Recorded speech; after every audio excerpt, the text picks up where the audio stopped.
Hi everyone, welcome to Dr. Deepa's Learning Lounge. I am Dr. Deepa and today we will be starting the first section among 18 modules that we have for the complete course of ovarian pathology.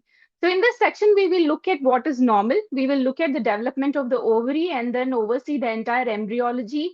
We will look at what are the grossing steps and I will help you identify the normal first. In the next sections, we will go to the abnormals. So without much ado, let me start the talk today. So the ovary is much more than an organ that produces the oocytes. So it is an endocrine organ responsible for the production of estrogen, progesterone, inhibin, and many other hormones that are responsible for the female reproductive function to be normal. Therefore, the understanding of how the ovary develops is basically the foundation for understanding the normal physiology of the ovary, and several pathological conditions are encountered if there is a mismatch in any of these steps. So during today's session, we will begin by discussing how the primordial germ cells originate. We will follow the remarkable journey through the developing embryo until it finally reaches the future ovary. Next, we shall examine how the genital ridge forms and how the primary ovary differentiates and how the ovarian follicles develop in the fetal life. Towards the end of my lecture, we will discuss the ovarian descent, the formation of the ovarian ligaments, and few important congenital abnormalities that are frequently tested in your competitive examinations. Rather than memorizing the isolated facts, I encourage you to understand the ovarian embryology as a story. So before we begin, let us understand what we are expected to achieve by today's lecture. The first objective is to identify the embryological origin of the primordial germ cells. This is an extremely important topic because many students incorrectly assume that these cells originate from the developing ovary, while in reality, it is completely a different location before it migrates into the future gonad. Secondly, we will study the migration pathway of these primordial germ cells. The journey of the embryo represents one of the longest migrations undertaken by any cell population in the developing embryo. A failure of this migration forms the basis of several developmental disorders and germ cell tumors also. Our third objective is to understand the formation of the genital ridge. The genital ridge is the earliest precursor of both the ovary and the testes. Initially, both male and female embryos possess identical genital ridges, and later they differentiate into separate gonads. So we will examine the formation of the cortical sex cords, the degeneration of the medullary structures, and the development of the primordial follicles. Also, we will learn how the ovary descends from its initial position high up in the posterior abdominal wall into the pelvis. And during this process, there are several important ligaments that are formed, including the ovarian ligament and the round ligament of the uteri. These also we will look into. Finally, we will correlate these embryological events with important conditions like gonadal dysgenesis, ectopic ovaries, germ cell tumors, etc. So when I progress, try to visualize what I am telling you. So before focusing specifically on the ovary, it is useful to understand the broader picture of the female reproductive system. The female reproductive system develops from three major embryological components. The first component is the gonad, which in the female develops into the ovary, and this is the focus of our lecture today. The second component is the genital ducts, also known as the Mullerian and paramesonophic ducts, and these ducts eventually develop into the fallopian tubes, uterus and cervix, and the upper portion of the vagina. So we study these in a separate lecture when we are taking up these systems in detail. The third component is the external genitalia, which includes the labia majora, minora, and the clitoris and the vestibule. These structures basically develop from the embryonic genital swellings and folds that under the influence of the hormonal signals. Although we are studying these components separately for convenience, it is important to remember that they simultaneously develop during embryogenesis. Multiple signaling pathways coordinate these growth to ensure a normal development of the female reproductive tract in toto. Before this period, neither testis nor ovaries are distinguishable morphologically. Both female and male embryos possess identical primitive gonads known as indifferent gonads. Only later, under the genetic regulation and absence of the testis determining factors, does the different gonad develop into an ovary. Keeping this overall framework in mind, it will help you appreciate how the ovarian development fits in the development of the female reproductive system. So it is the inhibition of the female that causes development of the testis. By default, every embryo develops into a female ovary. Before discussing the ovarian development, it is important to understand that sex of an individual is actually determined. Many students believe that sex is decided when the gonads begin to develop. However, this is incorrect. The genetic sex of the embryo is established in the very moment of fertilization. When the ovum, which carries the X chromosome, is fertilized by the sperm, which contains another X chromosome, the embryo becomes genetically a female, which is 46XX karyotype, while fertilization with a Y chromosome produces a 46XY karyotype, which is a genetic and a phenotypic male. Although the genetic sex is determined immediately after fertilization, there is no visible differentiation between the male and the female embryos during the early stages of development. Both of them possess the same identical primitive gonad known as an indifferent gonad or bipotential gonad. These structures have the potential to develop either into the testes or into the ovaries. So around fifth week is when the differentiation actually begins. Until then, there is only a bipotential gonad. In males, the presence of SRY gene on the Y chromosome initiates what is called the testicular development. In females, because of the absence of the SRY gene, the primitive gonad differentiates naturally into an ovary. This distinction is extremely important because the ovarian development is often described as the default pathway, like I already told you. However, this does not mean that it is a passive process. Numerous genes are there which play a role in the development of the ovary, which include WNT4, RSPO1, FOXL2, FOXL2, or DAX1, which actively promote the ovarian differentiation while suppressing the testicular differentiation in that particular embryo. So always remember that the genetic sex is determined by fertilization, whereas gonadal differentiation begins in the fifth week of development. Until then, they are bipotential gonads. So now let's discuss one of the most important cell populations in the embryo, which is the primordial germ cell. So these cells are precursors of all future gametes in females, and they ultimately give rise to the oogonia later the primary oocytes. Contrary to what many students assume, the primordial germ cells do not originate inside the developing ovary. Instead, they arise from the epiblast. If you see the image, that is divided into an epiblast and the hypoblast, right? The one on top is the epiblast, the one in the bottom is the hypoblast. This is the image of the early blastocyst. So in contrary to what people think that the primordial germ cells develop in the ovary itself, that is not true. They arise from the epiblast, which is the upper layer, during the second week of the embryonic development. As the gastrulation begins, that is, this is the blastocyst, next is the gastrulation. So as the gastrulation begins, a specific group of epiblast cells migrate through the primitive streak. So these cells move towards the wall of the yolk sac, close to the developing allantois. They serve as a temporary resting area where the future gonads are not yet formed. So you may wonder why these cells do not remain in yolk sac permanently. The answer is quite simple. The yolk sac acts as a transient location until the genital ridges are sufficiently developed to receive these cells. That's it. So they are only a temporary house, and then they move to the genital ridges. The primordial germ cells are unique because they retain the ability to produce gametes, and during migration, they also undergo some extensive proliferation, ensuring that adequate number of germ cells are available for the ovarian development. So during the process of migration itself, they multiply in number just as the embryo is growing.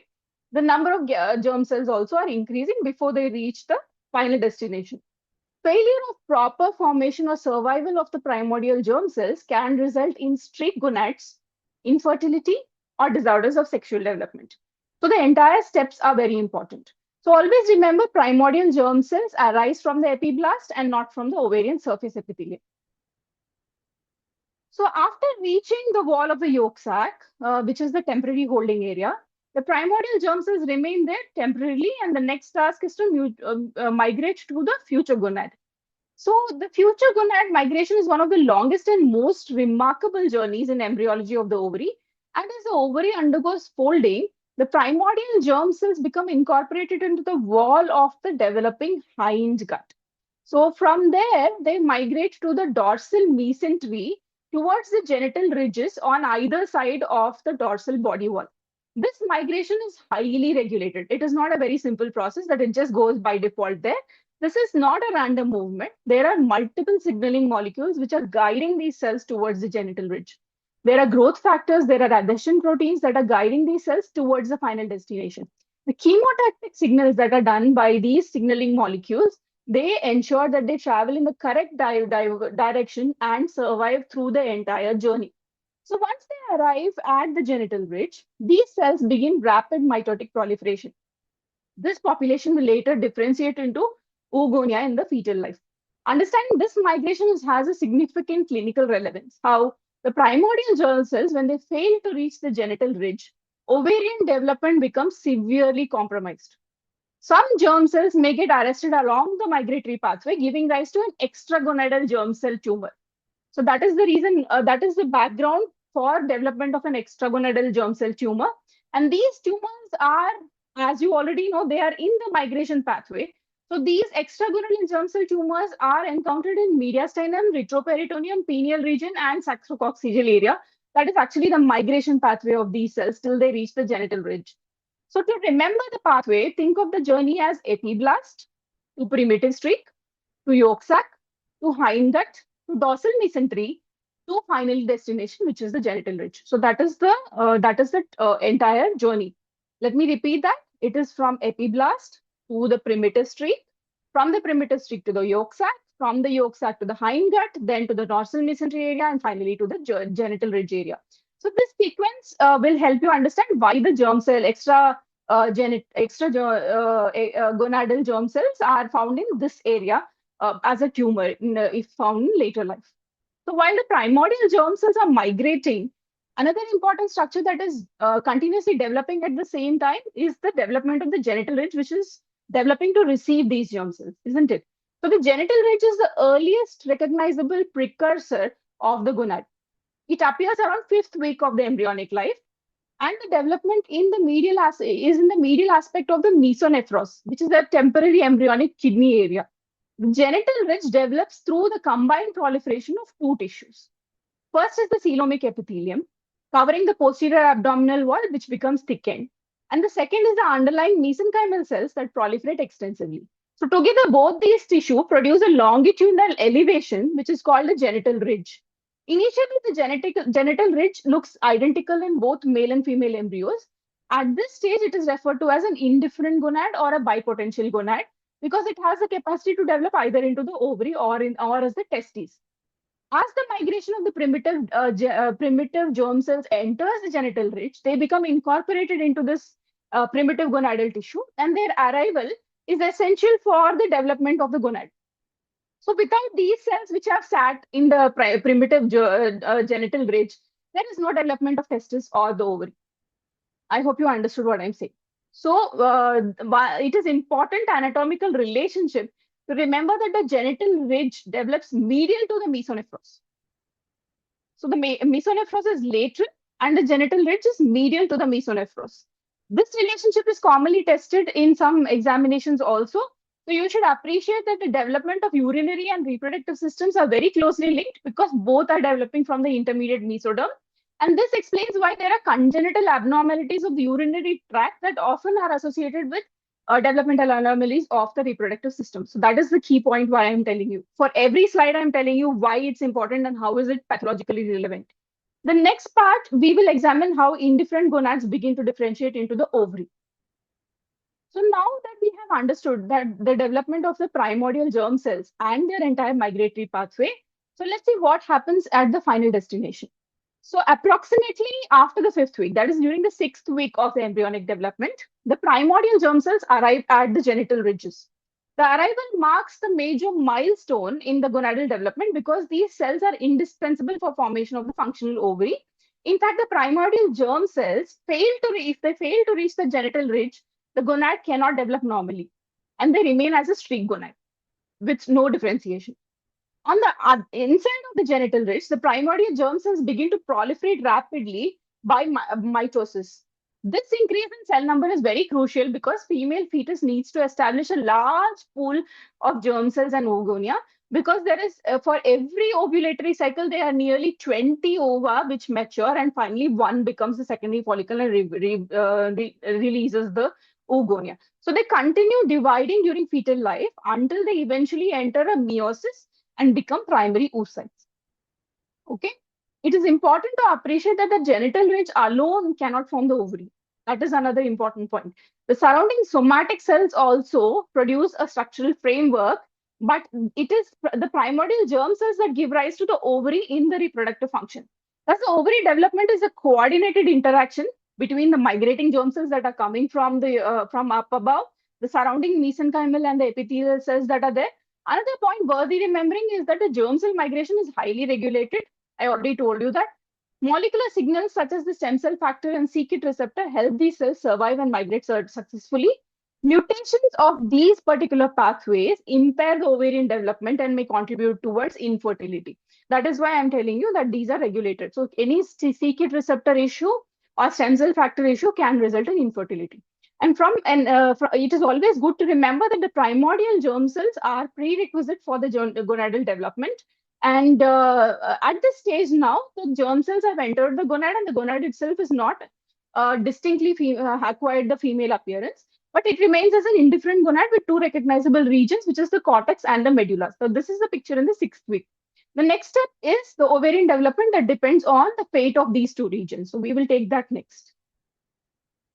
So now that we have seen how the bipotential gonad develops, which is not yet differentiated into the ovary or the testes, histologically, this gonad has two distinct regions, the outer area, which is called the cortex, and the inner area, which is called the medulla. These two regions play different roles depending on whether it develops into a female or a male embryo.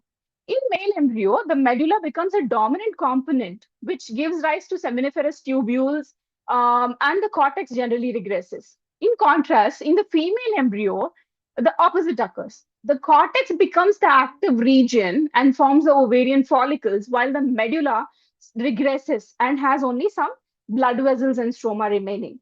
Another important anatomical relationship at this stage is the close association between the genital ridge and the mesonephros that I already told you. The medullary region is connected to the mesonephric tubules, which are remnants of the embryonic excretory system. So this close developmental relationship explains why the abnormalities of urinary tract are invariably associated with the reproductive tract abnormalities as well. So just to remember as a mnemonic, the female cortex continues, in the male, the medulla matures. So just remember it that way. So that will help you recall which is more developmentally important in the male and female gonad. So now let's understand one of the earliest morphological changes occurring within the indifferent gonad is formation of primary sex cords. These structures arise from the proliferation of the coelomic epithelium, which covers the genital ridge. So what happens is these epithelia, they grow inward like fingers. They get elongated. They become cellular cords in the cortex region and may dip into the medulla also. And these cords initially occupy the deeper part of the gonad, which is called the medullary sex cords. The migrating primordial germ cells become incorporated within these cords, and at the first glance, the arrangement appears similar in both male and female. However, the subsequent phase differs in male and the female embryo. In the female embryo, the primary sex cords are only temporary structures. They gradually degenerate off, and in early fetal development, you may not find it at all. In contrast, in the males, these cords persist and eventually differentiate into seminiferous tubules that you see in the testis cords cut section. So the difference represents one of the earliest morphological distinction between the ovarian and testicular development. And before this, it is just an indifferent gonad. So the confusion between primary sex cords with cortical cords will develop only later. Remember that the first generation of the cords enter the medulla and subsequently regresses in a female, and they do not contribute to the mature ovary in any form or the mature follicles. Okay, the nature essentially replaces these temporary structures with the second generation cords that are more important in the formation of the definitive ovary. So following the degeneration of the primary medullary sex cords, the second generation of epithelial cords develop in the ovary, which is from the surface epithelium of the ovary. So these are known as the secondary cortical sex cords. So these are not the primary sex cords which develop into seminiferous tubule in the male, but this is already, the primary ones have already disappeared. And now you have secondary cords that are developing, dipping down from the surface of the ovary that is currently differentiated as the ovary. So unlike the primary cords, these new cords contain, they are confined to the superficial cortex alone. They don't dip into the medulla. So that is an important distinguishing feature. If you're picking up a very early gonad and you're seeing something that is dipping all the way to the medulla, it is more likely to be a male. But if it is that is more likely to be a primary sex cord, but the secondary sex cord only develops and dips till the cortical area and not further. Okay. So this is another very important distinguishing feature that has to be remembered during the development. So now that these cords have served as the foundation for the entire thing, by sometimes these cortical cords surround the individual germ cells, thereby initiating the process of folliculogenesis. This persistence of this cord is a hallmark for the ovarian differentiation. In contrast to the males, where the medullary cords have become seminiferous tubules, in females, only the superficial cortical cords establish the ovarian reserve completely, which has nothing to do with the medullary cords. Another important point to appreciate is that the follicle formation begins in the fetal life, not after birth. Therefore, the ovary is already populated with large number of primordial follicles before birth itself. The developmental event also explains why females are born with infinite number of germ cells, unlike males who continue producing sperms throughout the entire adult life. Female produce and keep these limited ovarian reserve throughout their life, and they do not produce new ones later after birth. But now we will see how the fragmentation of these cords produce the primary follicles in the mature ovary. So now what we understood is the primordial germ cells reach the genital ridge during week 6. The indifferent gonad contains an outer cortex and an inner medulla. The primary sex cords dip from the cortex to the medulla and degenerate in the female, but develop into seminiferous tubule in male. The secondary cortical cords produce and persist and develop ovarian follicles. In female, I told you cortex continues. In male, medulla matures. Okay, that's a mnemonic you have to remember for so far, whatever we have discussed. Now let's arrive at one of the most important events in the ovarian embryology, that is formation of the primordial follicles. This marks the beginning of the structural organization that is ultimately what is the reproductive function of the ovary. So as we discussed in the previous slide, the secondary cortical cords remain confined to the cortex of the developing ovary. Around the third month of the fetal life, these cords undergo an important transformation. What is the transformation? Instead of remaining as these long continuous cords that fragment into multiple cluster of cells, the fragmentation occurs because the surrounding mesenchymal tissue grows into these cords. So they divide into smaller cellular nests. Instead of being long cords that dip from the top, they become small nests because the mesenchyme is growing in the middle of all of these. And ultimately, they develop cellular nests. So think of these processes like cutting of the ribbons into small pieces during long ribbons that are dipping down from the surface. You're just cutting it into small pieces. So there's small nests here and there in the ovary. So that is how you should imagine it. Eventually, each primordial germ cell becomes rounded, single layer, they're surrounded by a single layer of epithelial cells derived from the cortical sex cords, and these surrounding cells are called pregranular cells or follicular cells. Together, the centrally placed germ cells with the surrounding follicular cells constitute what is called the primordial follicle, which is the basic functional unit of the ovary. It is important to appreciate also that the primordial follicle is not merely a structural arrangement. It represents the protective microenvironment that supports the developing oocyte throughout the fetal life and later during the reproductive years. The follicular cells provide some nutrients. They regulate the growth. They protect the oocyte from premature activation. At this stage, the germ cells itself enlarge and enters the first meiotic division. However, the meiosis does not progress to completion. Instead, the cell arrests in the diplotein phase of the prophase 1. Always remember, the cellular arrest of the oocyte is in the diplotein stage of the prophase 1. That is where it remains until puberty. Some of these primary oocytes may remain arrested for more than 40 years after ovulation also, because all the oocytes are not going to mature and ovulate at the same time. This prolonged meiotic arrest is unique to human biology and not seen in other animals. So this explains why the maternal age influences the chromosomal abnormality of trisomy 21. As the maternal age increases, the risk of meiotic errors also increases, which causes these oocytes that have remained in arrest for decades to get affected. Another concept is that there is a confusion in students between oogonia and primary oocytes. Oogonia are the active dividing germ cells. On the other hand, once they enter the meiosis, they become primary oocytes. So don't confuse oogonia with primary oocyte. Oogonia, once these oogonia undergo meiosis, they are called primary oocytes. Therefore, at the time of a female infant birth, there is essentially no oogonia remaining. Instead, the ovaries contains roughly about 1 to 2 million of primary oocytes, which are enclosed within the primary follicles. Okay, so the primordial follicle, remember, consists of a primary oocyte surrounded by a single layer of flattened follicular cells. This is one of the most frequently identifiable thing in histology, which I will show you in the slides later. So while the cortical region is busy forming the primordial follicles, important developmental event that are simultaneously occurring is in the central portion of the ovary. I told you the mesenchymal cells are dividing the cortical cords into different desks, right? So these mesenchymal cells that are originally contributed by the genital ridge, they continue to proliferate and differentiate into connective tissue framework of the ovary. So this supporting tissue is collectively called the ovarian stroma. So basically they are developing from the genital ridge. The ovarian stroma provides a much more than simple support. They just don't support.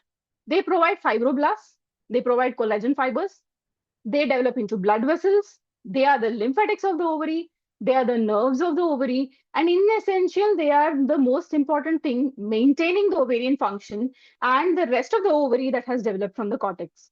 The central region of the ovary develops into the medulla. Unlike the cortex that contains follicles, the medulla is relatively free of follicles.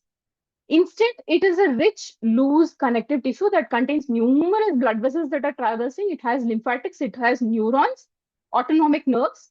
So these vascular channels are particularly important because the ovary is highly active endocrine organ that requires abundant blood supply.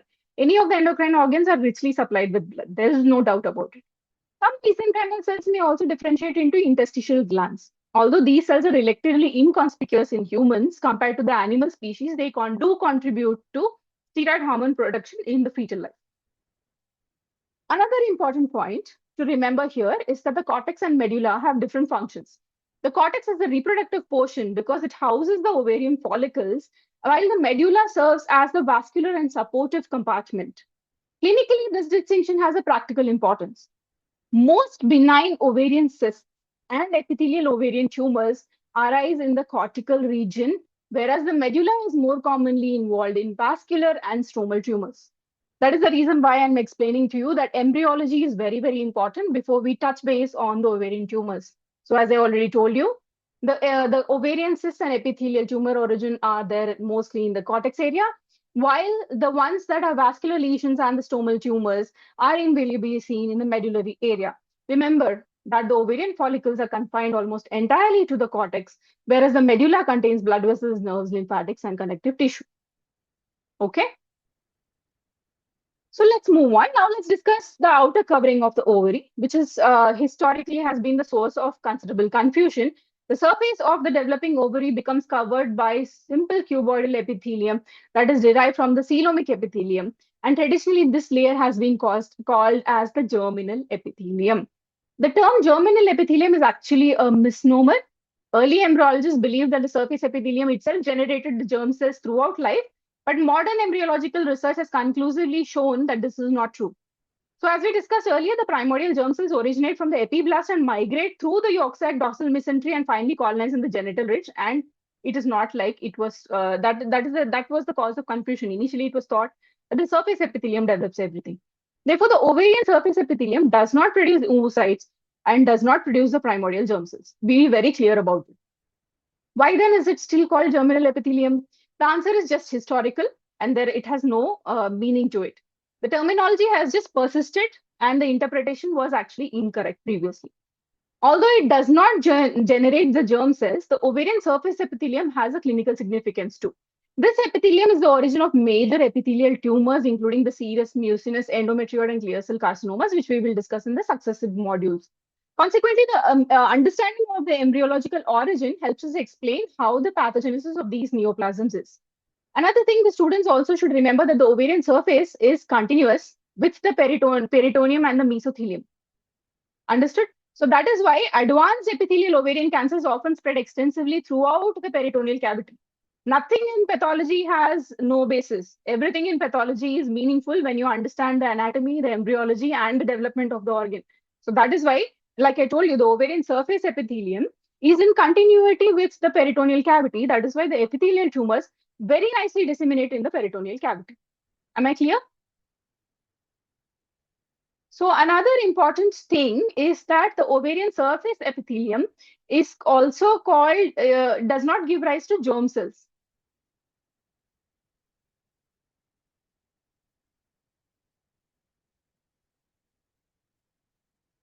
Okay,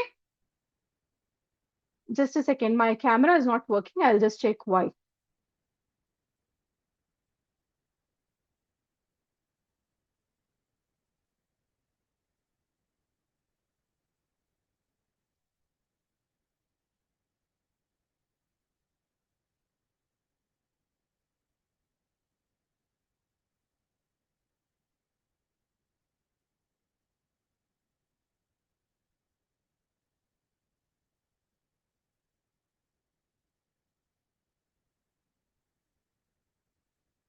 Okay, so until now we have discussed the structural events involved in the ovarian development. Let us now briefly examine the molecular mechanisms that regulate these processes.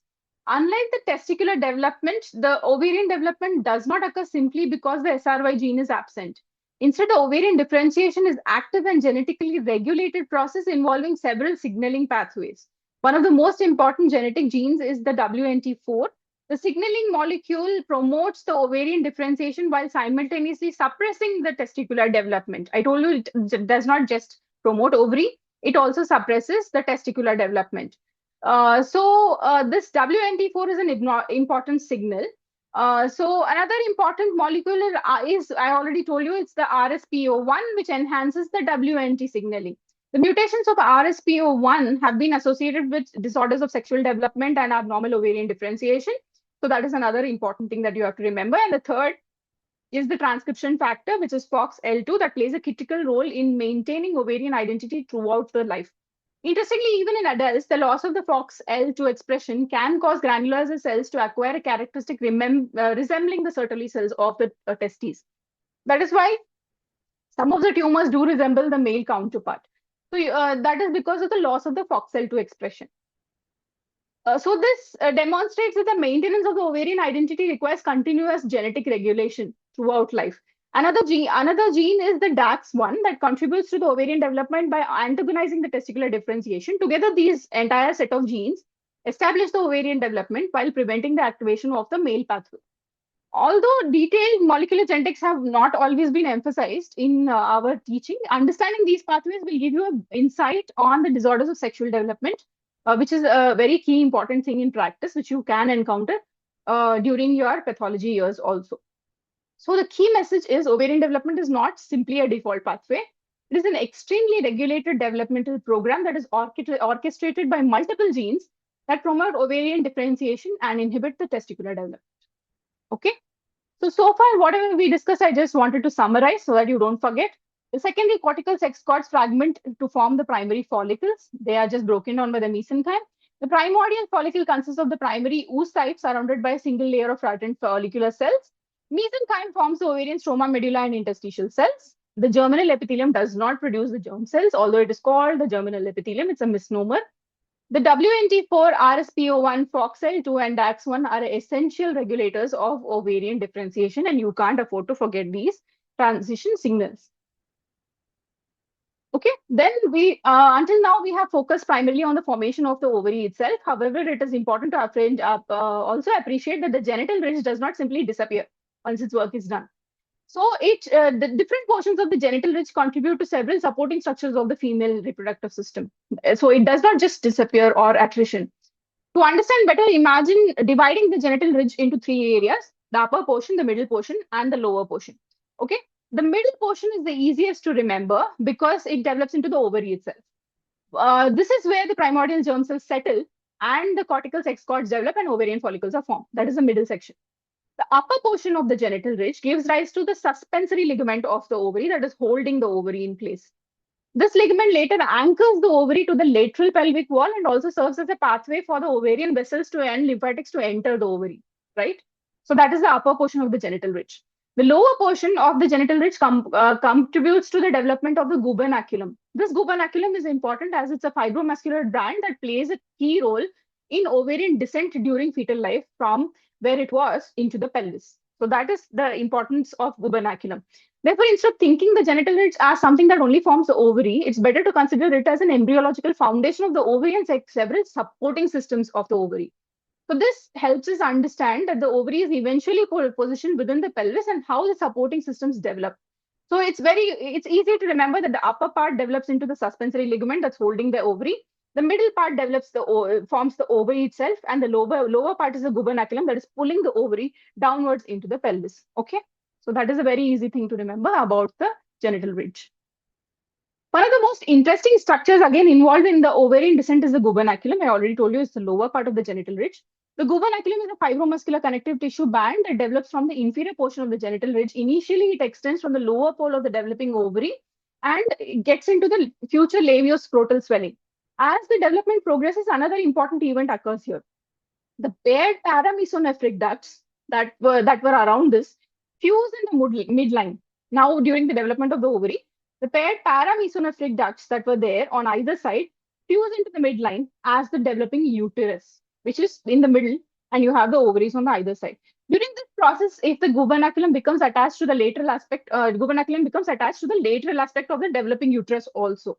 Okay, so this attachment essentially divides the gubernaculum into two separate portions. One is the proximal portion from where the ovary, proximal portion extending from the ovary to the uterus in the middle, which is called the ovarian ligament, also called the proper ovarian ligament.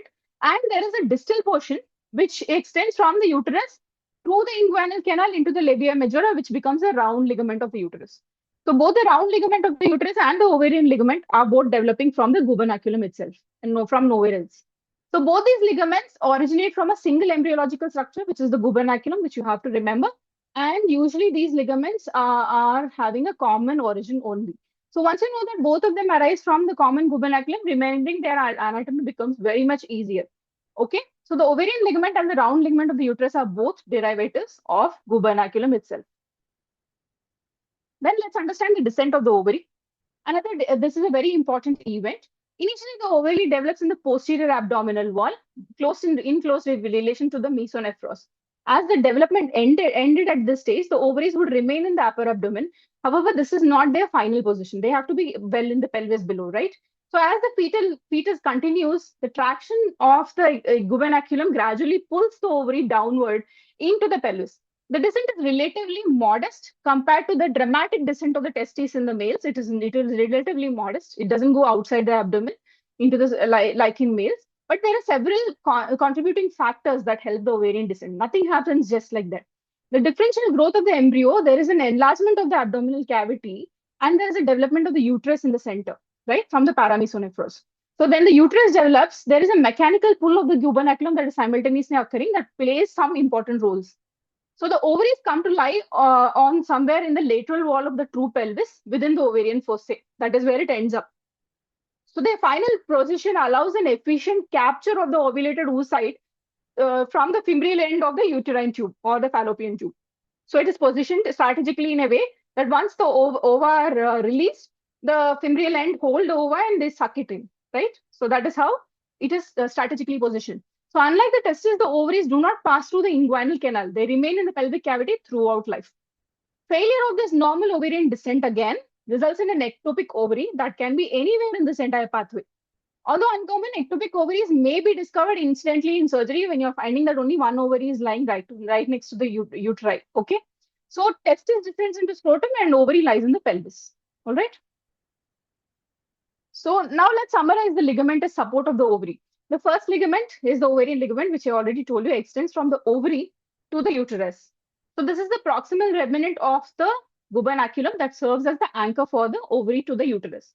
The second ligament is the round ligament of the uterus. This represents a distal continuation of the gubernaculum. It passes through the inguinal canal and terminates in the labia majora. The third important structure is the suspensory ligament of the ovary. So unlike the previous two ligaments which develop from the gubernaculum, this develops from the upper part of the genital ridge itself. That is the suspensory ligament. which is clinically significant because this transmits the ovarian artery, vein, lymphatics, and autonomic nerves of the ovary. I already told you. So during oophorectomy, the surgeons routinely ligate this ligament to control the ovarian vessels. So they identify the suspensory ligament and they ligate the suspensory ligament because you're cutting off the entire blood supply. Okay. So do not get confused between the ovarian ligament and the suspensory ligament. They're developmentally different. The structures within them are entirely different. The ovarian ligament connects the ovary to the uterus. That's it. The suspensory ligament connects the ovary to the lateral pelvic wall and carries important vessels and nerves. Okay. Then what is canal of Nuck? So canal of Nuck is basically a small peritoneal diverticulum that accompanies the round ligament as it passes through the inguinal canal. And the diverticulum is known as processus vaginalis in the male.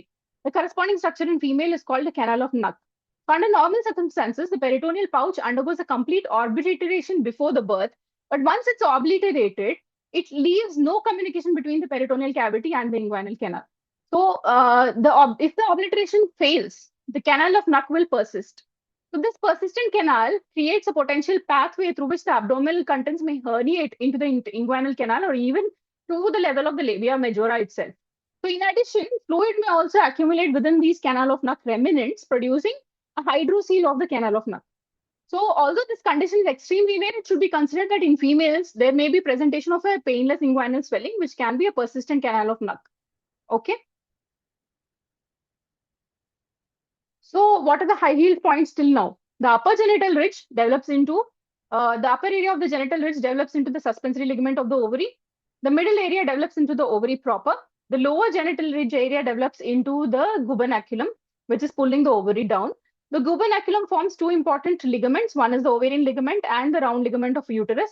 So the ovarian ligament is essentially a different thing from the suspensory ligament of the ovary. And this is the suspensory ligament that is having the important structure, including the vessels, nerves, and the blood supply of the ovary per se.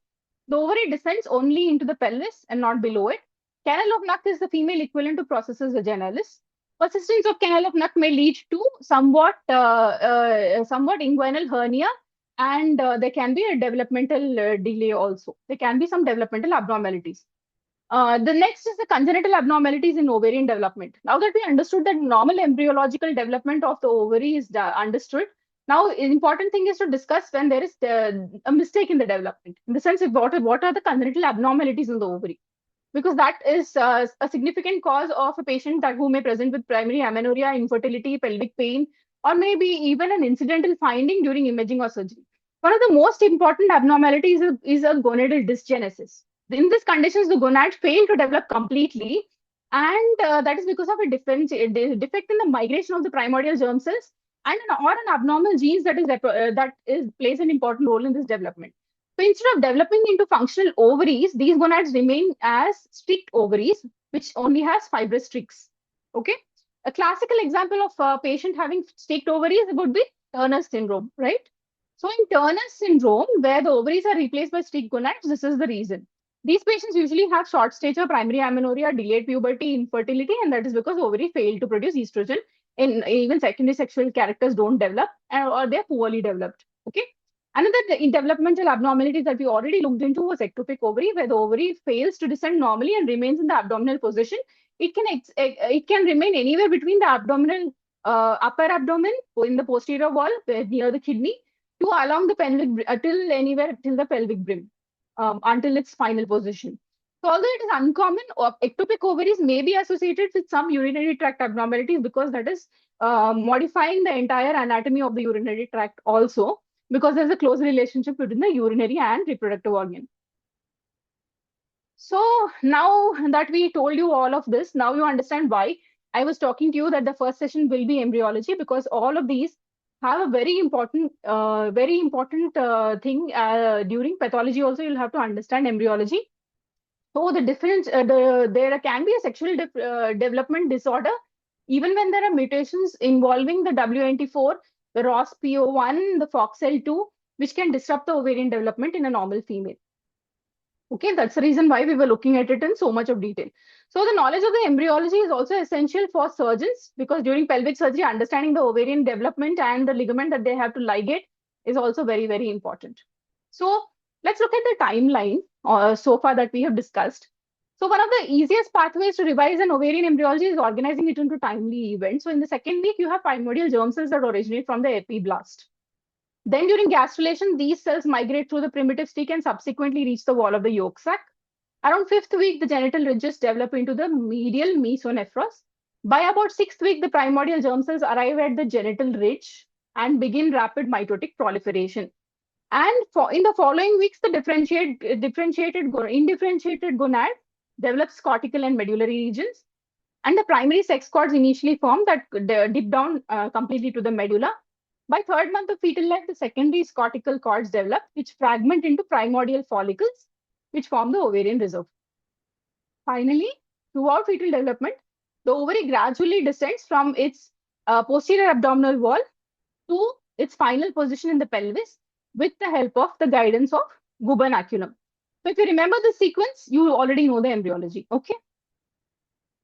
So some important examination pearls that you have to remember, which are very important, is some of the important things is first, remember that the primordial germ cells originate from the epiblast and not from the ovary, not from the surface epithelium. Second is that the migration follows a predictable pathway through the, what was the route I told you? Yolk sac, hindgut, dorsal mesentery, finally into genital ridge. Third is the genital ridge develops into medial mesonephros, reflecting the common embryological origin of the urinary and the reproductive systems. And another frequently tested concept is the fate of the sex cords. In females, the primary medullary sex cords disappear and regress, and the secondary sex cords persist and ultimately give rise to the ovarian follicles. The primordial follicles begin forming around the third month of fetal life, and by birth, the ovary contains its lifetime supply of primary oocytes, and no further development like sperms, they don't develop through the lifetime. By birth, they have the full set. Remember that the gubernaculum divides into two important ligaments. One is the ovarian ligament, and the second is the round ligament, while the suspensory ligaments develop separately. Finally, I've already also told you about the canal of Nuck, which is simply the equivalent of processus vaginalis, and the persistence of this predisposes to inguinal hernia and hydrocele in female.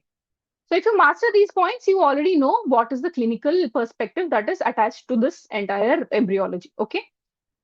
So let's conclude today's lecture by reviewing the entire developmental sequence. So the story begins with the formation of the primordial germ cells from the epiblast, and these migrate through the primitive streak to the temporary area where they reside, which is the yolk sac, and later through the hindgut and dorsal mesentery, they reach the genital ridge.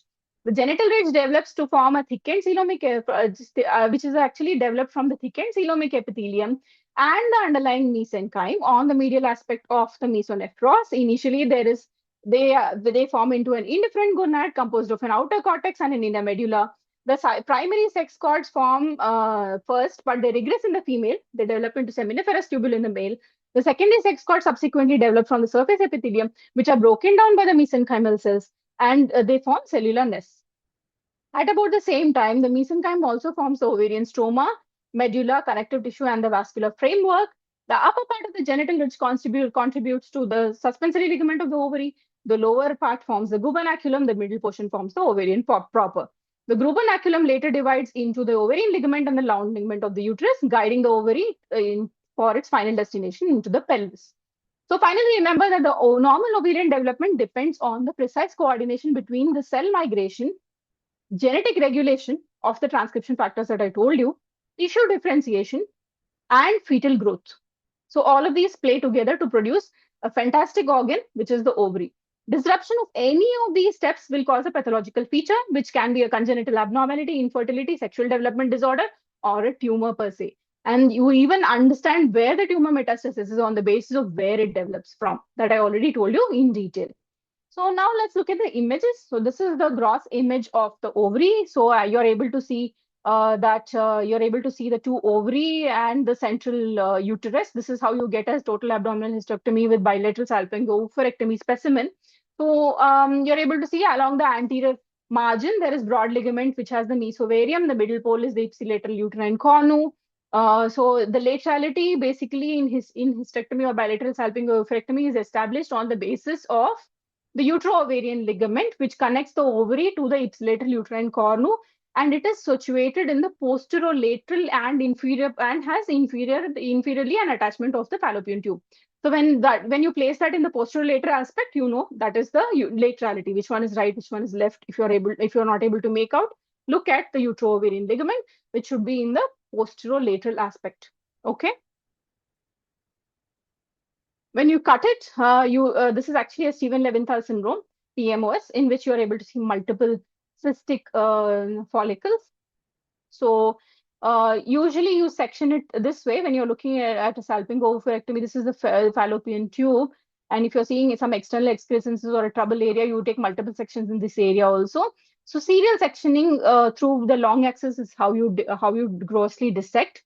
And when you open it up, you have to also see that there is a section of that you take off the papillary projections area, which is the deceased area. And then you have to take, these are the multiple sections you take. One surface epithelium section you have to take of the entire thickness, which will include the capsule and the until the beginning of the cortex.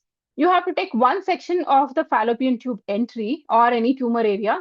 You have to take one normal ovarian stroma also as a section of any abnormal area, and you have to take the smooth walled medullary area or any cystic areas that you identify. These are the basic minimum that you have to take as sections for whenever you get an oophorectomy sample. Okay, so this is what the ovary looks like. Like I told you, this is the cortex area, this is the external capsule area, this is the cortex area, and this is the medullary area. So the medullary area is something that that does not have any follicles. So just a second, I have some power to be switched on. Yeah, so okay. So the medullary area is the one in which you have the medullary area is relatively not having the follicles in this. So you can see that the follicles are restricted to the cortical area and not to the medullary area. So let's look at the whole slide image next. So let me play this for you. So what you're able to see here, this is the capsule, and you're able to see here what you're able to see, these rounded structures. These are the primordial follicles that are the diplotin arrested oocyte. Okay, and you're also able to see the flattened granulosa cells. These are flattened granulosa cells that are there. These do not develop into follicles. I told you they don't develop. They're called granulosa cell layers, but that's a misnomer. Okay. So I just wanted to show you the surface of the ovary with these primordial germ cells.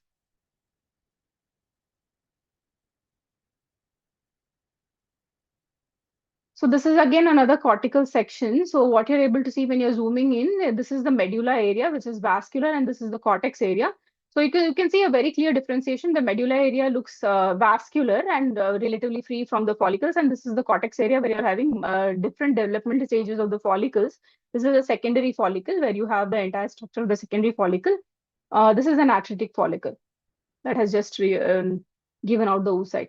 So this is at the surface of the ovary, you generally find these primordial follicles, which are composed of the primary oocyte with a single layer of flattened cells. So this is usually seen in the primordial in the surface.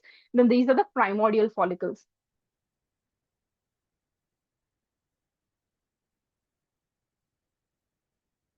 Okay. So I'll also show you a zoomed picture of the primordial follicle. So this is a zoomed picture of the primordial follicle. This is what it looks like. This is how the primary follicle looks like. So this is here you're able to see one thing, one nice area that is surrounding the oocyte. So that is the zona pellucida. And you can also see these pinkish areas. These are the Ranke's crystals that you can sometimes find in the primary follicle.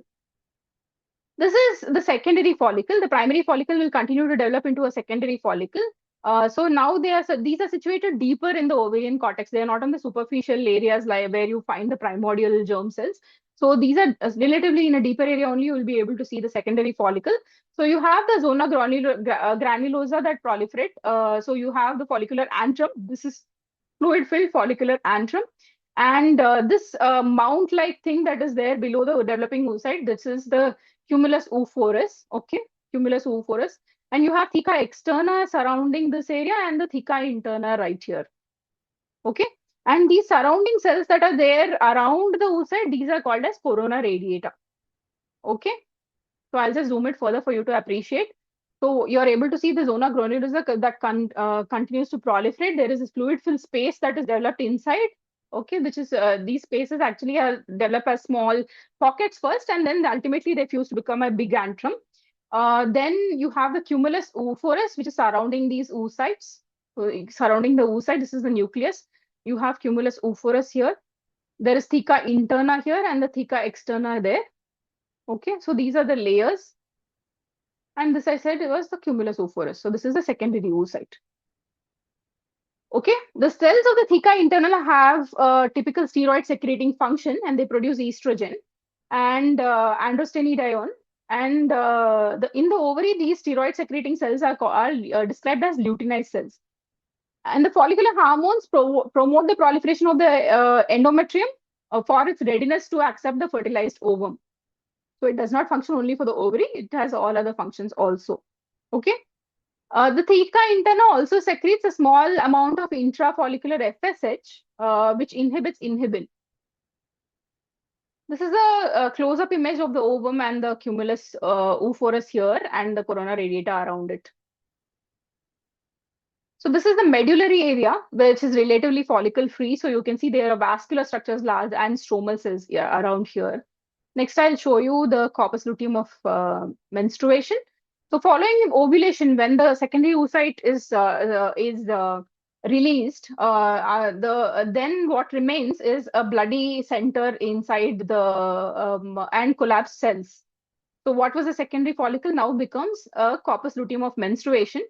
So this acts as a brief endocrine organ. So the corpus luteum of menstruation is roughly the same size as the ovarian follicle was, and they influence the LH secreted by they are under the influence of the LH secreted by the anterior pituitary, and granulosa cell greatly increase in size and begin secretion of the progesterone. The granulosa cells acquire the characteristic of the steroid secreting cells and are now called as granulosa lutein cells. Lutein basically means yellow. So this structure appears yellow with a central blood area. So that is why it's called the menstrual corpus luteum. Okay. So this progesterone makes it ready for implantation, makes the rest of the female genital system ready for implantation and for the further cycle in case there is no fertilization. Okay. So this is after implantation, after fertilization. If then this is this is what it looks like. This is a corpus luteum. So initially it produces HCG. So corpus luteum secretes estrogen and progesterone until 9th week of pregnancy. After this time, the corpus luteum of pregnancy develops, which regresses to a functionless corpus albicans if there is no further development. Okay. So these are some things that you will see in sections of the normal ovary also. These are atretic follicles that depending on the stage of development it has reached, it gets atretic. So even a single ovulation, when only 1 out of 20 are the ones that produces a secondary oocyte and releases the oocyte with a secondary follicle, but the remaining 19 becomes atretic follicles even in the regular menstrual cycle. Okay. Now let's look at this whole slide image of the entire ovary.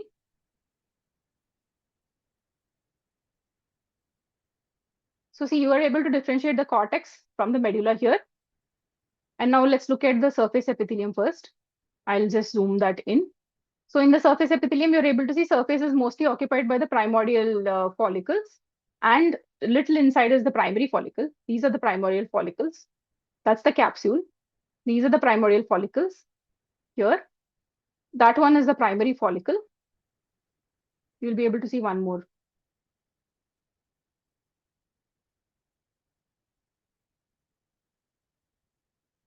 Okay, so essentially this is the cortex with the surrounding capsule. Those are primary follicles here.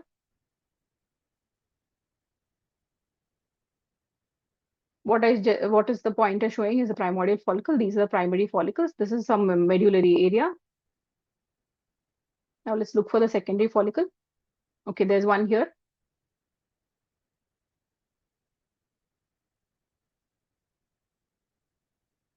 So that's the secondary follicle. You have theca externa, theca internal, cumulus oophorus, and corona radiata. The nucleus is outside this focus. I will look for one more secondary follicle. There's one more in this slide.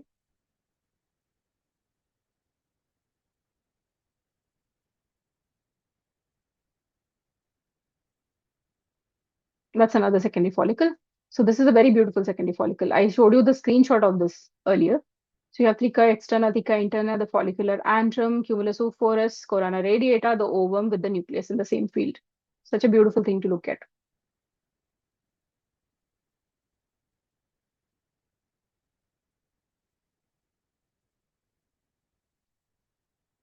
There's just the surrounding medulla and the vascular stroma here. Some corpus luteum are there here and there. This is another secondary oocyte. Then you have atretic follicles, nice vascular channels of the medulla, another secondary oocyte. Okay, so this is how it looks like when you look at a normal ovary. So I hope you like my lectures so far. So this is the first module out of 18 modules. So I will take each and everything that is there in ovarian pathology in the same detail. So you will have a very detailed section so that you are very confident reporting. Now that we knew the embryology of the ovary, it will become very easy for you to understand the further pathology of the ovary. So meet me again next Saturday on the next module on the ovarian tumors. We will begin the next Saturday with the WHO classification. And if time permits, we will take the FIGO and the TNM staging also in the next class. Okay.